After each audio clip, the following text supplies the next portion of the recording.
Hey, girlfriend, you know who you are. You have big, big dreams. You want to write a book, stand on a TED Talk stage, be a life coach offering wisdom from your RV in Montana, a cafe in Barcelona, or a beach chair in Tulum. Your other girlfriends and your family, they don't always get your biz savvy. Why do you want to leave your JOB? Because you're a C.A.T.S, aka coach, author, thought leader, and speaker.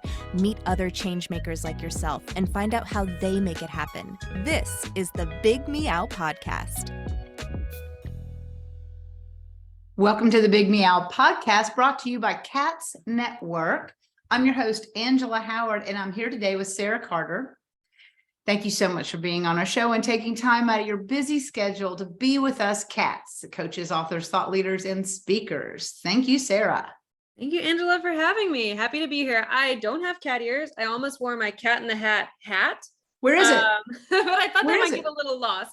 It's up in my daughter's room, or else I'd run and go grab it. But Daughter's next rooms. time. Yeah. Well, I was reading your rap sheet here, and I got to my background as a U.S. Navy pilot, and I went, oh my God, Yes. girl. Wow. And so you're a coach, a life and leadership coach, and you have a business called New You Coaching. And when you say I help ambitious, striving people get specific about their goals, I'm sure your precision and planning is perfecto. Am I right? The Navy did give me a few skills that do stand out. Yes. And one of them is exactly that: precision and getting very specific about what it is that you want. I tell people all the time that a goal doesn't happen if it sounds like a wish. It can't be plan one. You have to you have to see it to make it happen. So yes, precision and specific for sure. So how did a Navy pilot get into coaching? I have to see how you bridge that gap. Yeah. And it's not an uncommon question. People kind of look at me like, what? Weird. So flying planes is cool. Planes are fun. They're awesome. They're super technical, but people are better. And the part of my job that I love the most, being an officer in the military, was helping those young sailors. And then later on, when I did joint tours, airmen, Marine, coasties, figure out not just what their career path looked like, but like, what does life look like? Some of the young sailors I had never left small town wherever they were until they left the recruiting office to go to training. They've never had cars, bank accounts, things like that. So I wasn't just helping them figure out where the Navy was taking them. It was literally, what does life look like? And that was what I loved the most. So when I started thinking about getting out of the Navy, it was, well, what do I do? What do I actually like about the Navy? Talk about getting specific. I was like, oh, I like this thing. Now, how do I do this thing? What does it look like? And coaching appeared out of kind of my network and community. Wow. I just say, wow. Sounds like I'm a parent. So it sounds like you're kind of growing these people up, guys and gals. Yeah. Yes. Yeah.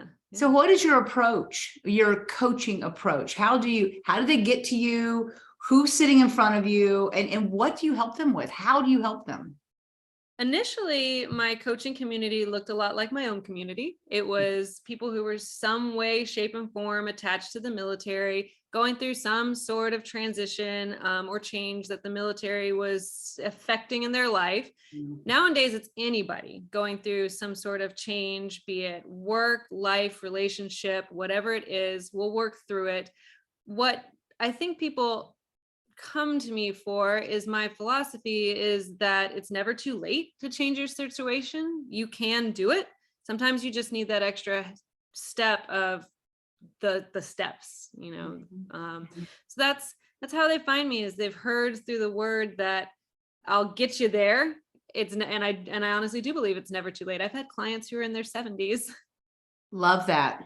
I'm a crone, as they call us at my age. And there's a lot of empty nesters that I work with. I'm sure you come across that a lot. It's like, who am I? And what do I do now that I don't have to fix a lunch, do a carpool, and, take care of everything else but me, right? Yeah. What is your self-care philosophy, come to think of it, once people start to go into, let's say, entrepreneurship, it's like they get so low on the totem pole. What do you suggest to people, for self-care? The biggest thing I suggest, especially for entrepreneurs, we get to thinking that our day belongs to everybody else. My time is what makes my money, to be completely honest. So I have to give my time to everyone. And that is so far from the truth. My self-care is I protect my time like it's my product. And I need my own time for certain things. I don't compromise lunch. I don't compromise my mornings. And I am off my computer at 4. And that's, Wow. yeah, right? Here's a mind Yeah. shift for you, Angela. It's because, yes, my time makes the money, but my time is also my money, because I have to be, careful how I give it away and what I give it away to.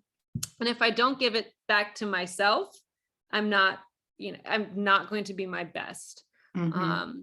So when you noodle about that, what does that look like? My biggest thing when it started to click for me was, I told you I have a daughter, she's 2 now, but my mornings had become very stressful because I was trying to do all of my me things, my face, my hair, my teeth, all of my me things, while she's playing on the floor with everything from my cabinets, playing in the trash can, playing in the bathtub with no water. Let's be real. Like she played in the bathtub with her little cars and toys. And it was just very stressful. So that time wasn't self-care anymore. That time was managing of the things. So I went, aha, I can take this time back, and I should take this time back, and I shouldn't work through my lunch. And I should get off at 4 so I can take time with my family. So I don't want to be like a psychic or anything, but I hear a book in your future, and it's called I Protect My Time Like It's My Product. Ooh, I like that. Protect your time like it's your product. That really stuck with me. Yeah. So I think I want to see a book in the next year. Honestly, I think that is a phenomenal niche right there. And I just love how that stuck. Thank you for the inspiration. It will be a good follow-on book to the book that's all about change. So yeah. Oh yeah. So tell us about your book. Yes, wrote the book when I had a 3-month-old. What was I thinking? I don't know. She's a busy girl.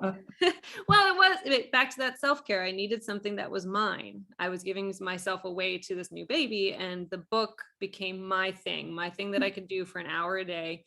And it's all about change. It's how to make those life changes, like we were talking about, in a intentional, purpose-driven way. So share with us a challenge that you have faced recently that you got through. One word, rejection, a lot of it. Wow. Yes. A lot of rejection. And it was when we moved back from Japan and I had been running my own business, I decided I didn't want to do that. I wanted to go back and work for a company as their in-house coach, or work for someone doing coaching. And I started sending out resumes, doing all the things, tailoring them, networking, all the right things.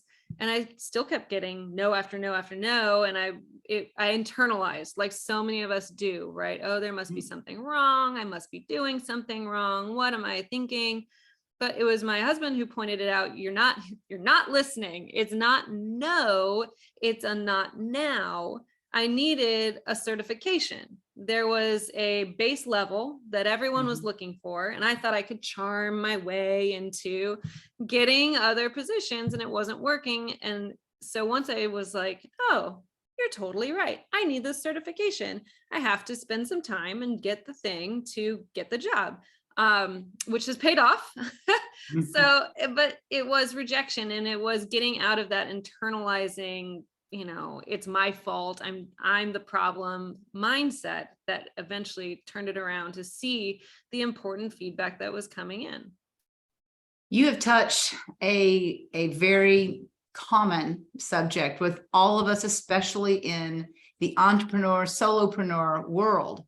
And that's what C.A.T.S is about, is really networking, because we are kind of alone out there. And unfortunately, people take individual businesses as silos and not as, a root system, like in the Sierras, right? So I'm looking for you, and I'm sure you've got incredible words of motivation, but what would it doesn't have to be one, but what are some advice that you could give us as entrepreneurs, even the seasoned ones, is like when you hit that rejection and it starts to show, is there a message there for us, or how do we pivot? Give us that advice. You hit the nail on the head, Angela, about networking. And so this is my advice: is networking is not a curse word. It's not a dirty taboo thing. It doesn't have to involve business cards. Networking can be at the gym. Networking can be at your coffee shop, can be in the carpool line. It can be anywhere. Wherever you have people, you have a network. And you, in that network, someone's done the thing, doing the thing, or wants to do the thing that you want to do. Connect with that person and make them your accountability buddy. You need that. We all need an accountability buddy. So yes, network to your little heart's content, find that person, and then do the thing. So what did you say? There's another book. Network is not what is it? Network is not a dirty word. Network is not a dirty word. I'm telling you. Maybe I've got like a psychic, lightning bolt this morning, but there's your third book. I love it. You're just putting me to work. I'm just going to have to write it down. But these are things we need from such an incredible woman like you. So tell me what's next. What's the big picture for you? Next. Yes. Network. And next is continuing to grow. Continuing to grow professionally and knowledge-wise. My big alligator closest to the boat, if you'll use a metaphor with me, is the next level in certification for me. But the next thing is one of these books you've talked about, or another book. I need to keep writing. I think I've been inspired recently to restart my blog. I'd let it kind of for a long time. So I think it's time to restart the blog of the journey and tell the story a little bit more. Wow, how interesting. That leads me right into, how do we find you, Sarah? I'm easy to find. My website is my motto, inwiththenewYou.com. And for the first 5 people who hop on there after hearing this and reference it in my contact card, I will send you a signed copy of my book, All About Change.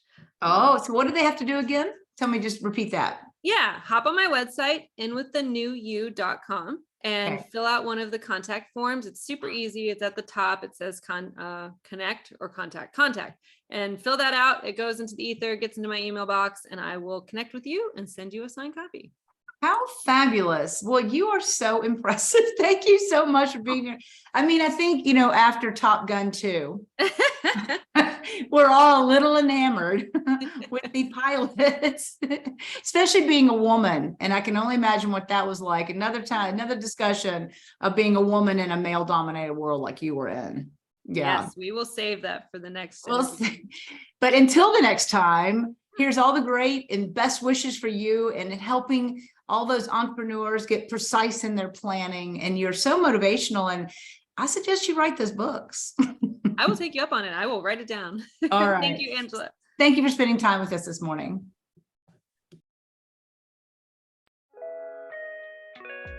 Thanks for listening to the Big Meow podcast, sponsored by C.A.T.S Network. If you liked what you heard, please take a moment to subscribe and share this podcast with your friends. You can also join our network filled with positivity and possibility. Visit www.catsnetworking.com to join us and learn more, together with your magical, motivated, and mystical new friends at C.A.T.S Network. Let's transform 1 million lives with your message.